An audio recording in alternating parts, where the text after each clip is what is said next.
If you were trapped in a vicious tournament where you can become a trillionaire or die trying, what would you do? I'm going to break down the mistakes made, what you should do, and how to beat every death game in Zero the Bravest Money Game Part 2.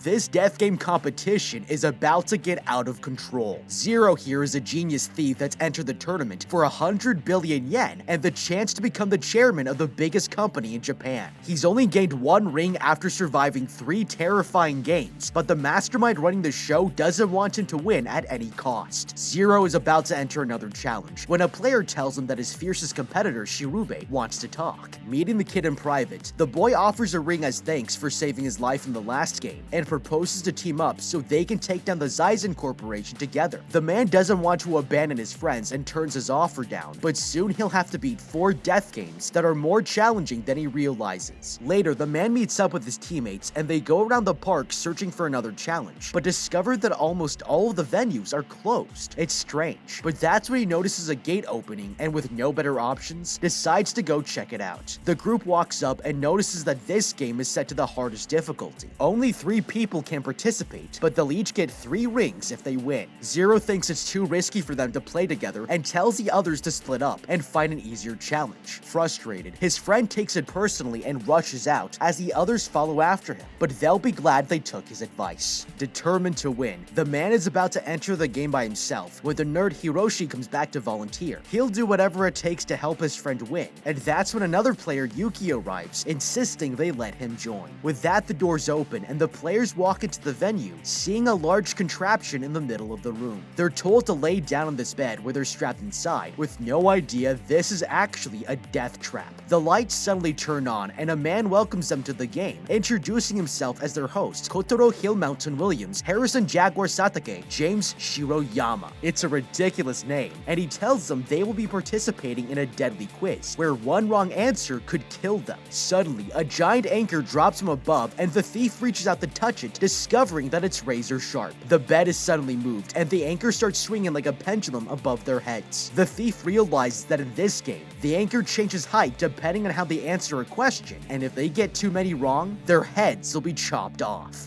Okay, Zero here should have expected this would happen. Right now, they're completely trapped below a swinging axe and forced to answer trivia questions, which is an extremely dangerous game to play. Earlier, when the group was searching for another challenge, they suddenly realized that every single venue was closed except one. This is not an accident, and it's clear that Zero is being funneled into a game that he had the lowest chance of winning. We already know that the chairman of the Zaizen group doesn't want Zero to win, and that's why if it were me, I would have followed Shirube here to see which game he would pick. Right now, this kid is the chairman's preference, and if we already have reason to believe we're being unfairly treated, it makes sense to only play games as Shirube so that we're mutually dependent on each other. This makes it harder for the chairman to stack the odds against us, and we're a lot more likely to survive. Now, this game presents a brand new problem for us, because there's almost no way to hack it or think outside of the box to ensure your survival. These players' lives are completely reliant on answering trivia questions, and we have no idea what kind of topics the host will be covering. It's reasonable to assume that with a bizarre name like this, the man is probably not going to be asking standard trivia questions, and that's what makes this game so deadly. This is like if you played Who Wants to Be a Millionaire at gunpoint with no multiple choice. It's impossible to win, but there might be one thing we can do to help ourselves stay alive. Once we are strapped into the bed, we have almost no options other than to win on their terms. That's why if it were me, before they strap me in, I would take off my shoes and hold them to protect myself. It's obvious based on the design of this rig and the gears you can see above them that this is a death trap, and if we have something strong and sturdy to defend ourselves with, it can make all the difference. There's still a good chance of getting severely injured, but the bottom of your soles could go a long way in stopping the blade's momentum, and if we're putting as much resistance on the blade as possible, there's a better chance of living. They might not let us do it, but we need to be trying everything we can to gain control in this game, or else we're completely at the mercy of the host. With that, the game begins, and the host tells the nerd he'll be answering the first question. The man directs his attention to this board with letters of the alphabet on it and explains the rules. They'll each take turns choosing a panel with one question, but they're not allowed to help each other solve it. Going first, the nerd selects the letter G, and the host asks what the smallest prefecture in Japan is. Hiroshi here doesn't know and guesses wrong. They've earned 1 down point as punishment, but for some reason, the anchor hasn't lowered yet. Zero here is the next to go, selecting the letter J, and he's asked, what does the the F on graphite pencils stand for?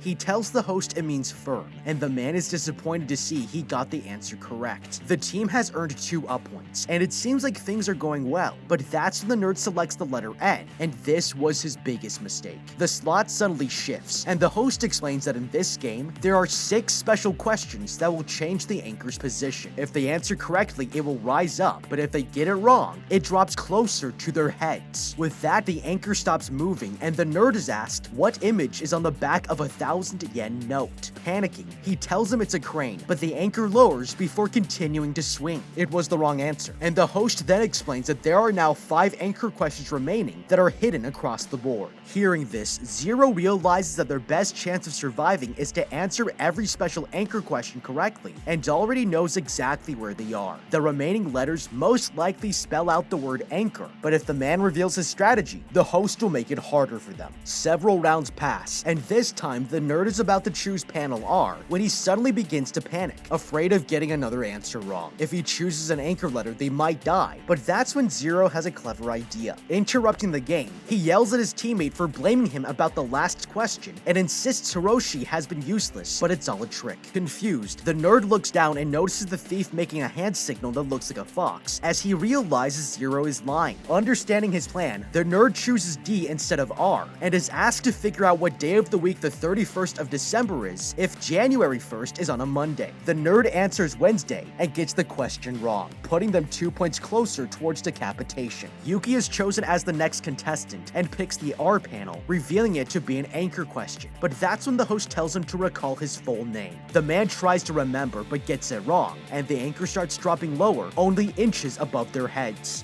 Okay, these players are screwed. So far, they've answered almost every single question wrong, and the axe keeps getting lower. We have every reason to think that the trivia will become even more difficult as the game progresses, and with these 2 idiots strapped in here with us, there's a high probability that we're all going to die. With this in mind, we need a new approach, and that's why if it were me, I would be trying to form a strategy to win without having to get any of the questions right at all. It might sound impossible, but from what we've seen so far, there might be one huge hack in this game that we can take advantage of, and it all has to do with these gears. If you look here, you can see that each tooth is separated by roughly 1 to 2 inches. Now, we already know that the regular questions earn up or down points, and when we get an anchor question, the axe position will change based on how many points we have. For example, if we have 3 up points and 4 down points, then by answering an anchor question wrong, the axe will drop by 4. From what we can observe, it's very likely that each point will rotate the gear by a single tooth space, which lowers the axe by about 1 to 2 inches. That's great news, because it actually gives us a way to predict exactly how many wrong answers it will take to get killed. Putting this information together, I would make sure that we answer as many anchor questions as we can before any points are accumulated, because even if we get all these questions wrong, the blade won't be able to move. If you look here, the axe appears to be at least 20 inches away from their faces, and so far, they've only managed to answer 2 questions correctly. That's why if we can use up as many anchor questions as possible before the host figures out the strategy, it will give us a much better chance of surviving.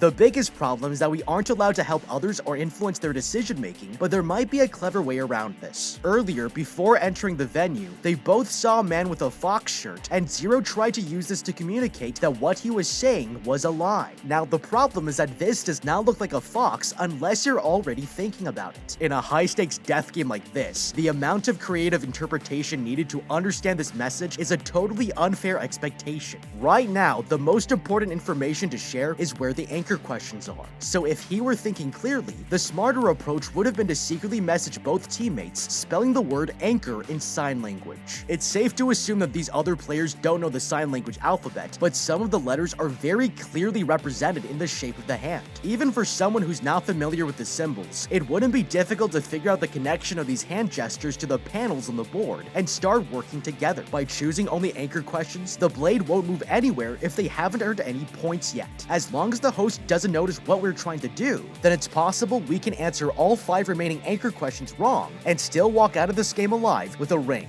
After several rounds, Zero finally takes his turn and picks O, but is surprised to discover it isn't an anchor question. The host must have figured out a strategy and changed the placement so the players can't win. It's a cheap trick, but he manages to answer it correctly, meaning they now have 5 up points in total. After several more rounds, Hiroshi picks panel M, and the host recites an old proverb asking what country the phrase comes from. The nerd fails to get it right, and they now have 12 down points in total. Determined to win, this guy takes his turn and selects panel K, revealing the next anchor question. The host tells him he has 15 seconds to name 8 idioms that contain the same word twice, but the player fails, and now it's time for them to die. He moves the anchor low enough to kill them and lets it swing, but that was his biggest mistake. It slams itself right into the bedding, and the men are relieved to have survived a brutal death. That's when Zero reveals that he knew this was going to happen all along. At the beginning of the game, he measured the distance of the anchor from the bottom of the bed using his arms, and figured out it started 72 meters above them. When it was moved, their heads were placed on a 5cm slope, which changed this distance to 50 centimeters. Then by getting answers right and wrong, he was able to calculate how many centimeters each point would move the anchor, helping him hack the game. The host freaks out, insisting this isn't over and they can still lose, but he's suddenly interrupted when the chairman arrives. He declares them the winners, warning Zero that his time will come, and with that, each player is now one step closer to winning 100 trillion yen.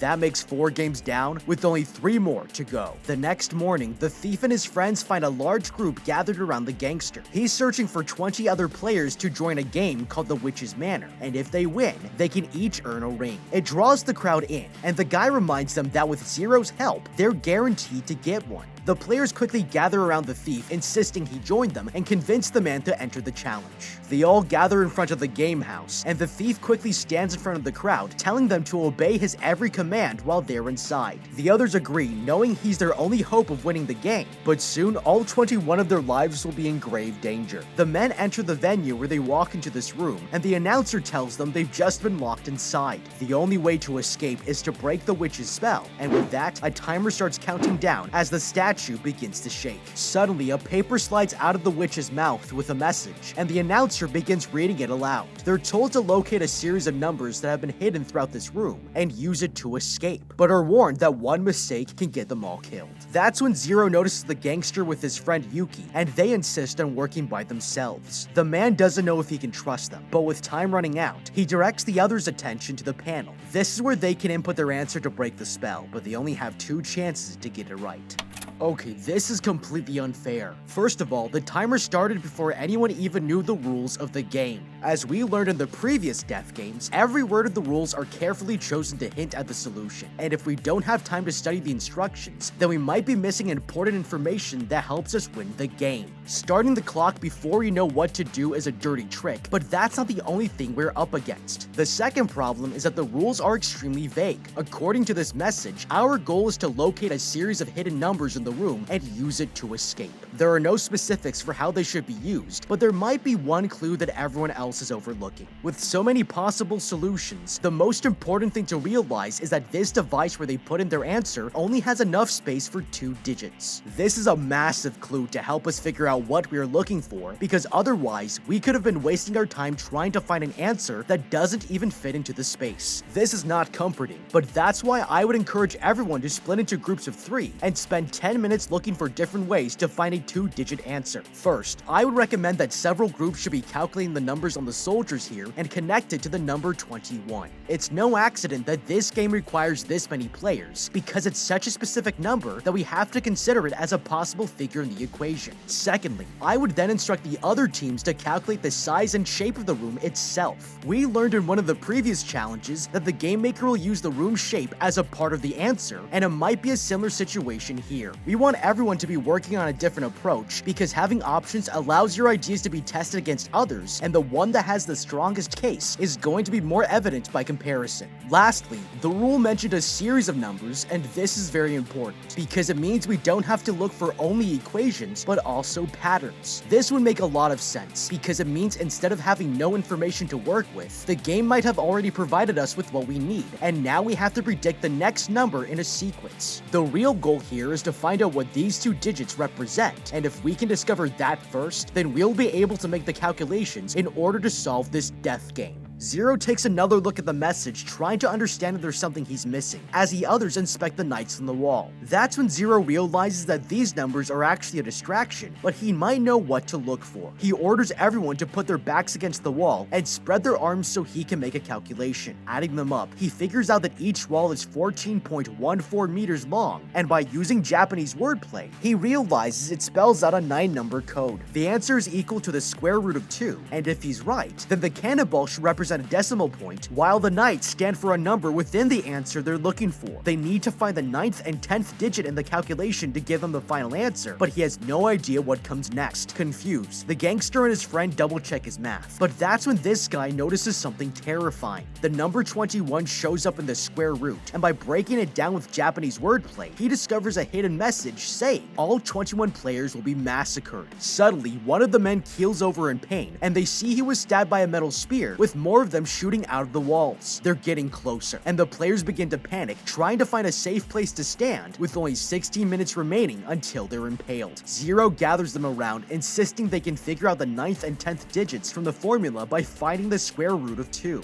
This should get them a number close to 1.9 recurring, and by gradually increasing the number of their calculations, they should be able to find the missing decimal places. With everyone on the same page, he shows them the method and requests that everyone do it at the same time to double-check their math. Later, the players submit their sheets, and he discovers that they're getting close to the answer. With their help, he verifies the calculation and discovers that the 9th and 10th digits are 23. With the numbers discovered, he approaches the statue and inputs 23 onto the panel, but that was his biggest mistake. Suddenly, a screen turns on and confirms that this was the wrong answer. The players are furious he's wasted one of their chances and don't want him to lead anymore. Desperate, he promises to help them win, but the group refuses to listen. These rebels think they have the answer and want to submit it, but that's when all hell breaks loose. A riot starts as the players approach the statue, and the thief's friends try to block them from getting everyone killed. At the same time, Zero checks the note for a clue and realizes that the 11th digit might help him solve the puzzle. Suddenly, a pair of sunglasses crash to the ground, and he notices that there are characters on the side of the message written in the reverse. Decoding them, it reads, on the right of the 10th, the key is carefully cut round. Zero figures out the solution, explaining that they need to find the number on the 11th soldier and round it up or down like the code suggests. The answer 23 failed, but the number 24 sounds like the Japanese word for survival. He inputs the solution, and that's when the screen confirms they made the right decision, as the walls begin to pull back, but this game isn't over.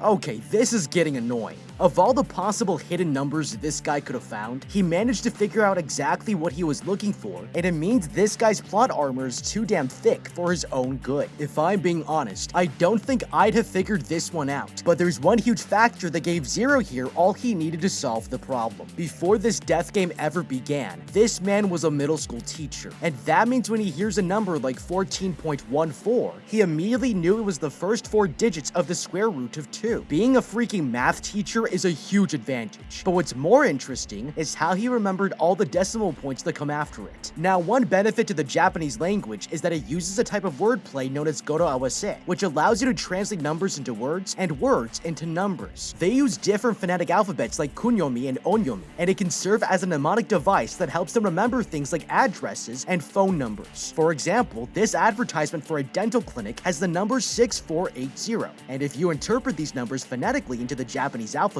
it translates to no cavities. It's very clever, but the reason this is important is because if we use goto awase on the letters here, then the square root of 2 can also be remembered as night is the best time to people watch. As helpful as this was, it's exactly why they were missing 2 digits, because the mnemonic device for the square root of 2 that's taught in Japanese schools only goes up to 8. Now, Zero's method here is pretty much the only way to figure out the last 2 numbers without a calculator, but this isn't even the main problem. While everyone is waiting on him to provide an answer, they should have been going through the room and snapping the spears that are trapping the group in. As long as someone is doing the nerdy work, I would be making sure I had a guaranteed way to survive with or without the math. Nobody thought about this even once, and it was a missed opportunity. Now, if this group was paying attention from the very beginning, there's a good chance that none of them would be in this room at all. Before they all walked into the building, you can see there are Japanese characters written on the sign next to the entrance. In kanji, this can be read as deer and money, but the problem is that it doesn't make any sense, and that's exactly why there's clearly a hidden meaning behind these words. At this point, nobody realized that these 2 words together actually form an obscure Japanese character that says massacre. If they had realized this, it might have stopped them from entering the game, because if 21 people are required to join, it's very possible that most of them are going to die. I wouldn't take that risk, and that's why the smarter decision would have been to tell everyone that we need to find a different challenge. Suddenly, the witch statue starts to vibrate before it breaks down into a loose pile of metal. The lights in the room go dark as a new 3-minute countdown begins, but the group notices holes in the walls, realizing that arrows will be shot out of them and kill everyone still standing. That's when a new note is ejected out of the statue head, hinting that if they can figure out how the numbers 21 and 24 are related, then they might survive.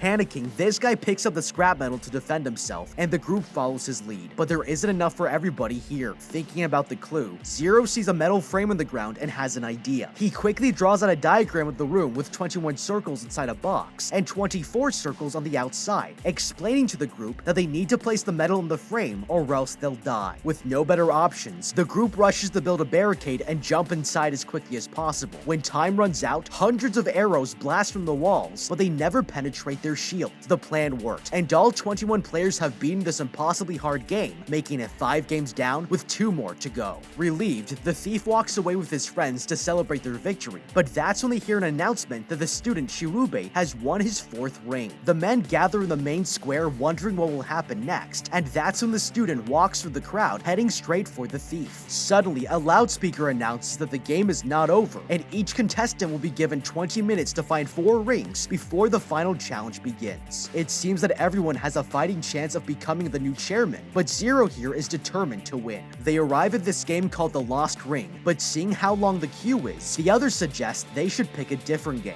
This guy explains that he played it earlier and had to search for 3 small rings hidden somewhere in the room, but rumor has it nobody has ever found them. Hearing this, Zero decides it's the perfect game to join, and they wait until only 2 more players are left in line. With time running out, the guard announces they only accept 1 more person, and the man is about to walk inside when Zero stops him. He asks the player if he can take his place, and in exchange, hands him 2 rings as a trade. The man is shocked, but he agrees to let the thief go, and the guard leads him into the next venue. Zero is brought into this room full of junk and is told the rules. There are 3 small rings hidden inside this room, but he'll have only 3 minutes to find them. The man is about to close the door when Zero puts his foot down and calls his bluff, insisting that this is all a trick. The thief explains that the game makers are misleading everyone to think that the rings never leave this room, when they're actually only inside before the game starts. That's when he realizes that the most likely place they're hiding is the outside doorknob, and he unscrews the cover to find all 3 rings. He solved the puzzle and now has enough to play in the final round.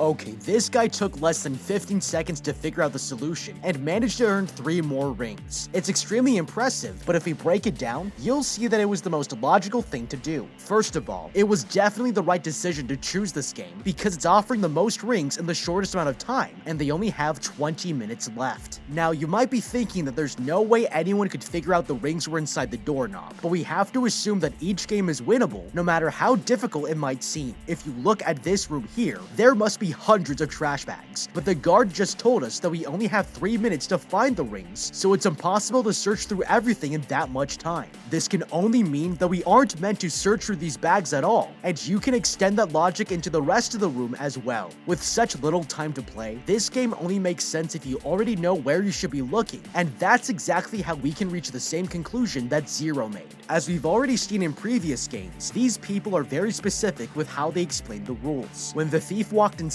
the guard told him that at this moment, there are without a doubt 3 mini rings hidden inside the room. This implies there are other moments when they aren't inside the room, and since they're mini rings, they could be hiding in something smaller than we would expect. We can also deduce that the guard is not holding the rings we are supposed to find, because he has intentionally kept himself just outside the room and didn't walk inside at any point. If we put all this information together, it's very logical to be looking for something that only takes 3 minutes to find, and is currently in the room, but is also capable of leaving the room at any given moment. The only 2 things that meet this criteria are you and the outside doorknob. If it were me, I would first check all of my pockets to make sure the rings weren't planted on me at some point, but once it's clear that there are only 2 possible solutions to this puzzle, we have a pretty good chance of winning the game. The thief is led to the next venue where the student Shirube is sitting at a table in the middle of the room. Approaching him, he joins the player as the chairman's assistant announces that all their rings will be collected. It's strange, but then a man walks up to him and he hands them over as the woman explains the rules. Each ring will be put into one of these boxes that they will take turns trying to break. To protect them, the players have 8 iron ring guards, but they're warned that each guard can only be used once. The first to successfully smash the other player's ring will be declared the winner, but if no rings are hit, whoever has more guards will win. With that, a blindfold is put over the kid's eyes as Zero chooses where to use his guards, placing 4 of them in the first round. Shirube's blindfold is taken off and he decides not to attack, predicting that all 4 boxes are protected. The others are shocked as the thief only has 4 guards left, and now it's the student's turn to choose which boxes to protect. The blindfold is taken off of Zero, and his opponent immediately tells him that he's only used 1 guard. That means he's got a good chance of hitting a ring, but the thief suspects this is a trick. Picking up the hammer, he carefully watches the kid and notices his eyes looking at a box. It must be a tell, and he slams down his hammer, but that was his biggest mistake. The box he looked at was actually protected, and Zero fell for the kid's trick. In the next round, the thief decides to use 3 more guards, saving only 1 left, and the student is about to bring the hammer down but stops at the last second and changes his mind. Hesitating, he swings the hammer at a different box, but it doesn't break. Shirube has hit one of the ring guards, and now Zero has 1 more chance to win the game. After setting up the next round, the student tells them that all 4 of them have been protected. The man thinks he's lying and slams the hammer into a box, but it doesn't break. The guard takes off the covers, revealing that the kid was telling the truth, and now there's only 1 round left to determine the next chairman. In the final round, the thief puts his last protector into a box, and the student furiously swings the hammer, but luckily he hits the only box that's been protected. Zero has 1 last chance to win, but the game makers are determined to make sure he doesn't. As the kid sets up his defenses, a staff member hands him a box that looks like it has a guard inside, and the student accepts. It seems like he'll take any advantage to beat his opponent, but soon the game makers will realize giving this to him was their biggest mistake. When the blindfold is taken off, Zero notices that he can see the protector through the crack here, and that's when the kid reveals that he's used 3 guards, but there isn't one in this box. The man doesn't know if the student is telling the truth, but decides to trust him and hits the fake box. The guard removes the covers from the rings, and everyone sees that Zero has smashed Shirube's ring. That's 6 games down, with only 1 more to go. He's beaten the game, and the man is taken to meet the chairman to congratulate him on his victory, but suddenly clutches his chest in pain. Surprised, Zero returns to his friends and reveals that the man had a heart attack.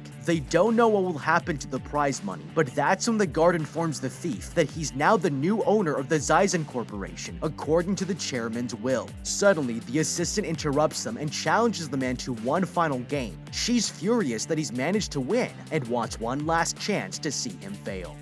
Okay, Zero is an idiot if he accepts this challenge. He's already beaten Shirube and won the competition, which means he's entitled to 100 billion yen, according to the chairman's last will and testament. This is the equivalent of over $700 million, and with that kind of money, there's no point to keep fighting. The chairman's assistant doesn't want Zero to gain control of the business, but if you think about how much work is required to manage the most successful company in Japan, I would gladly take my winnings and enter early retirement. Now, this wasn't the only mistake the thief made. During the ring game, his first move was to place guards in all 4 boxes, but if the man was thinking carefully, he would have realized this was a terrible strategy. Each player only has 8 guards total and aren't allowed to reuse them. By immediately protecting all 4 boxes, he's giving his opponent a 50% chance or more of winning the next 2 rounds because he only has 4 ring guards left. If it were me, I would have tried using deception and saved as many ring guards as I could for the last round. Now, you might be thinking this game has a lot more to do with luck than anything else, but that would be a mistake. One of the most important aspects of this is studying our opponent's expressions and using it against them. Shirube here has an excellent poker face, and it's hard to figure out what he might be thinking, but Zero, on the other hand, does not. He is giving up way too much information, and that's why if it were me, I would cover my face so that when Shirube removes his blindfold, he won't be able to read my expressions. It gives him less information to work with as he makes the decision, and we'll have a much better chance of winning.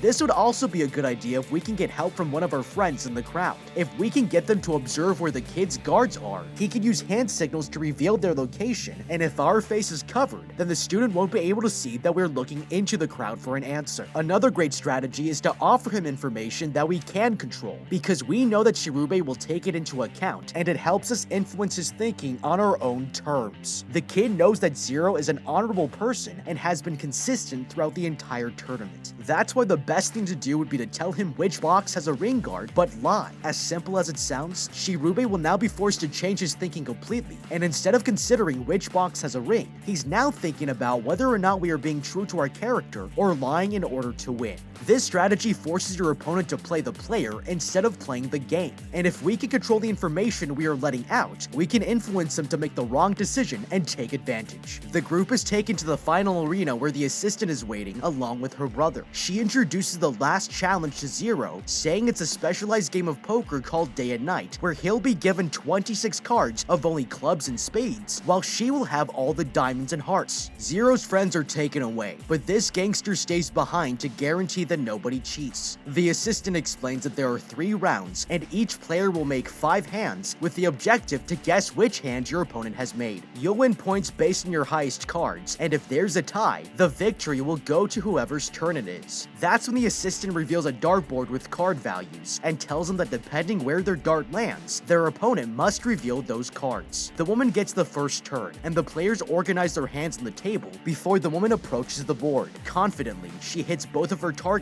on king and ace, giving Zero a bad start. He walks up to the board and misses the first throw, landing only a single dart on 8. The hands are finally revealed, and seeing the face cards, the woman easily calls out her opponent's royal straight flush. With the high ace, she has a 14-point lead and continues to call out his hands one by one. Frustrated, Zero takes a look at his options and manages to beat 2 of her hands, earning 22 points. But then the woman reveals her straight flush against his one pair, putting her 19 points ahead. She has this in the bag, but that's when a guard approaches her and reveals something shocking. The old man has declared that if she loses this game, that her brother will be killed as punishment, and the guard wheels her brother out of the room. The next round begins with Zero, and he throws his 2 darts on king and queen. The woman hits the ace and 7, making the match more even than before. Sege suggests that the thief wants to get rid of the royal straight flush first, but needs to figure out where the hell it is.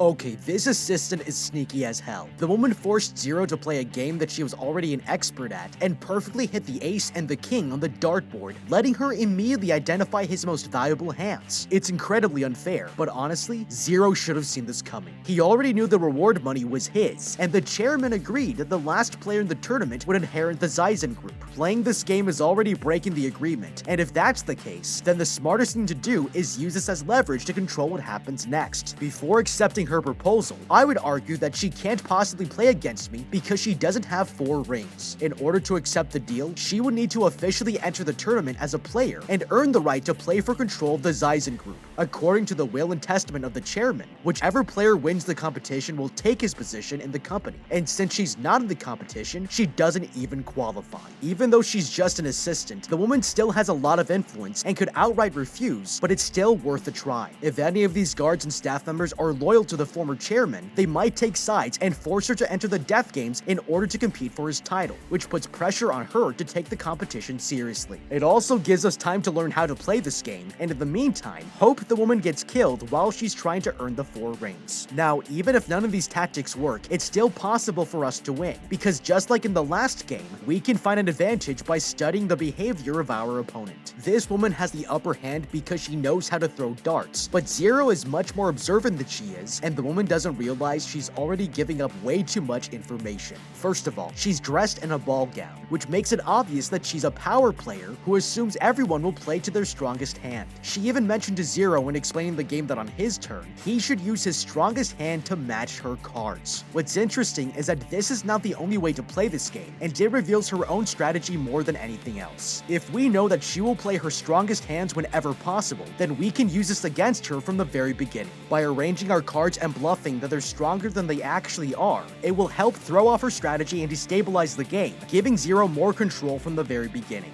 Zero matches her royal straight flush, and the tides are turning, as his next winning hand gives him a 49-point lead. The game goes on, but the woman begins to lose her composure and is about to make a terrible mistake. She throws down a straight flush, and Zero reveals that she's just matched it with his one pair. The woman has wasted her strongest hand, and now her opponent has all the information he needs to win the game. Next, Zero puts down his own straight, earning him another 9 points, and is a step closer to beating this tournament. It's the final round, and the woman begins by throwing darts, hitting the king, queen, and ace on the board. Zero, on the other hand, only manages to hit the ace, 7, and 8. The assistant notices a royal straight flush on the table and puts down her strongest hand, determined to beat him. Suddenly, Zero reveals it to be a hog, and the woman realizes she's just been tricked. She tries to counter his straight flush with her own, but that was her biggest mistake. Zero reveals a one pair disguised as a straight flush, and she's earned another 13 points, but lost her strongest hands in the process. The thief begins his turn by putting down his flush, and guesses that this hand here is a straight. The woman is taken aback and insists he's wrong, but Zero explains that she has a habit of arranging cards in ascending order. This lets him predict what she's put down, and attacks her with a straight flush, leaving only one pair of hands remaining. Zero throws down his last hand, and the final score ends with a tie. The guard brings out a deck of cards as the tiebreaker, and Zero here draws a king.